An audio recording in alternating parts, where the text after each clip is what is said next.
All right. So I have 6 games fragments like this, and then we're going to look at one complete game. And I'll be done hopefully right at 8 because I'm tired and old. Yeah. So forth. I should be on Chess TV for the last minute or two, but my numbers do not indicate that. So if somebody can check Chess TV and see if I'm on. Otherwise, I'll complain like a grandmaster. And so forth.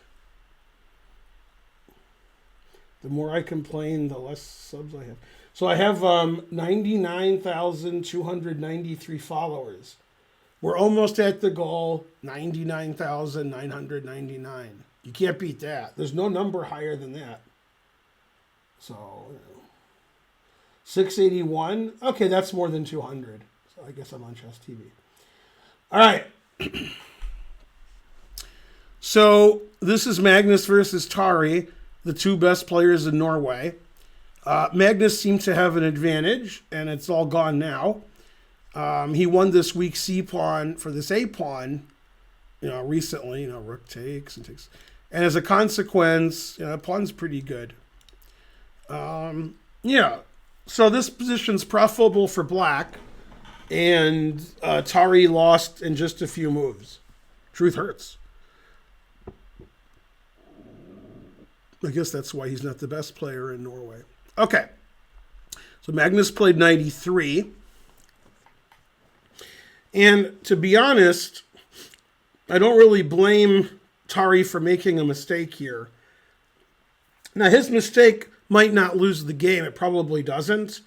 But in conjunction with his next move, it does. The engine seems to like rook e8 because it doesn't want knight takes to happen, which did. And then after rook e8, if knight takes, obviously we double rooks on the 7th rank and take a pawn. And the f pawn's indefensible. It's probably not good for white. And then after rook here, if possible, we play d4 or we do this. So that's the 2 options. You could also play d4 right away. That's also fine. And the move he played isn't terrible. But it's after that, white has the advantage. Played a5. Right, Karen? Yeah, Karen agreed. And Magnus took with the knight.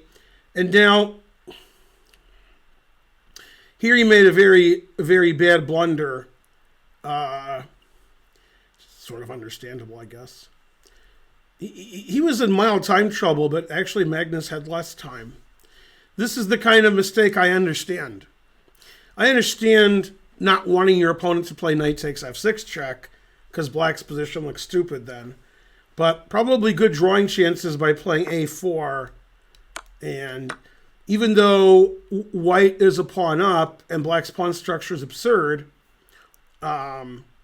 this pawn's really good, and black can attack this pawn this way or by trying to get his rook down one of these files, assuming white ever plays rook a5. In fact, the engine says it's completely equal unless white plays this move. The only move to give him an advantage. Otherwise, white doesn't have an advantage. All right, which is hard to believe. All right, now, if I was black, I would be very unhappy here because I would assume I'm lost, and the engine doesn't necessarily agree. It just says white has a big advantage. But, I wouldn't like that. And, unless you could think 10, 15 minutes a move, you're sort of guessing strategically what's correct. So instead of a4, he played bishop d4, which is a very bad move, but it's very understandable. You attack the rook, you stop knight takes the bishop, and you'll queen your pawn later. All right. Magnus played the only move, rook cb5. If he doesn't play rook cb5, he's in trouble because rook's hanging and his knight's attacked. So knight here checks actually bad. King f8, rook c7, a4, and black is at least equal. Okay, in this position, when I was doing commentary with Danya, he pointed out a4 is a blunder that loses immediately, and about a minute later, Tari played a4. So a5 wasn't a good move, bishop d4 wasn't a good move, and a4 was a blunder. So in a position where he's fine, Tari made 3 bad moves in a row in time trouble and then had to resign. Truth hurts. That's unfortunately. Well, yeah, I'm sure they're good buddies. Yeah. Then we had a very important conversation about whether they speak Norwegian or English after the game. Very important. Yeah. Now Tari, I don't think was born in Norway, unless I'm wrong. So I'm not sure if his Norwegian is 100% perfect. Probably it is. He's played for Norway his whole life. So, yeah. And then I told some stories, and he told some stories. Yeah. That a very funny story, which I've almost never told on stream. Maybe I haven't. A little over 30 years ago, I was in Groningen or Vikonsee. I think it was Groningen. Unless it was Vikonsee. I was in the Netherlands. And Ivan Sokolov was playing a Russian. Now, which Russian, I don't know. Don't remember who his opponent was. And his opponent offered him a draw. Now, Ivan Sokolov speaks English and he speaks Russian. And his opponent was Russian. So he thought if the guy offered him a draw, he would offer in Russian. But instead he offered in English. And his English was incorrect, so Ivan Sokolov was insulted. The guy said, I offers a draw. And just because he offered in English and said, I offers, he declined because he was mad at his opponent. Said, the guy knows I speak Russian, and he offered in English incorrectly, showing that he believes his English is better than my Russian. Very insulting. So he declined the draw because I offers a draw. All right, I guess. But yeah, I mean, a lot of these guys in Europe speak 3, 4, 5 languages, and generally we just speak English because, safest, I guess. So that was funny. But a lot of times people are from the same country where English is not the first language, but if they're in an international tournament, they speak English anyway. Go, Karen. Trying to learn tier 2. All right. 42 months. God damn. Yeah, I declines the offer. Yeah, that's right. Okay. So what Black needs to do here is play some move that prevents 97 check. Rook E8, King F8, even Bishop F6, which is silly. Just move his bishop. And then White has a big advantage, possibly not winning, probably winning. And then Magnus's infamous technique would take over, and he would win on move 65 or something.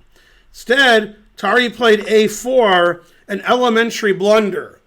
And when I say elementary, I mean for Tari, not for, like an 1100 player. And this actually would be an excellent puzzle on chess.com for Tactics Trainer or Puzzle Rush or Puzzle Battle or whatever. And I mean, it would have a very high percentage of being solved.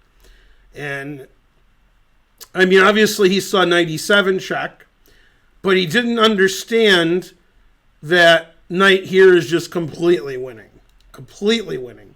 And the reason it's completely winning is because of checkmate. Now, you can't put it in H because of this checkmate. Probably he'd already seen that. Probably. And then after here, knight C6, which he may also have seen, maybe. Right? Maybe what he didn't see is the knight's forking this, which obviously he did. But if the rook moves, then rook here is going to be mate. So that it threatens this, and then the rook defends the bishop mate. So after knight e7 check, he has to resign. You can't go here and get mated in one, and you can't go here because you lose everything. So, I mean, a4 is an incredible blunder because knight e7 check resigns. And I was saying during the broadcast, the best players, Jerry, the best, when they have a bad position, they defend like monsters, making it really difficult for the winning side to win. And then after I said that, Tari made the worst move on the board and resigned. And so it shows you what I know. On the other hand, maybe defending much worse positions, isn't Tari's strong suit. And maybe that's why he's not 2,700. I don't know. But yeah, I mean, that's a terrible knight check, knight c6 resigns. I think he resigned before knight c6. I mean, terrible. Linder18 subscribed to tier 2. It's tier 2 day. Yeah. Yeah, I mean, if you're going to play bishop f6, then you shouldn't have moved your bishop off of f6. Right. So yeah, I mean, here a4 is reasonable. And this I already talked about. It's much better for white, but maybe black has drawing chances. But yeah, I mean, taking a position that was equal or better and losing immediately is, that's not good fighting spirit. What is he, me? And it actually took 3 bad moves to do it. Here black's fine or better. That's a bad move. That's a bad move. And that's a blunder. And then he resigned. I mean, it's so quick.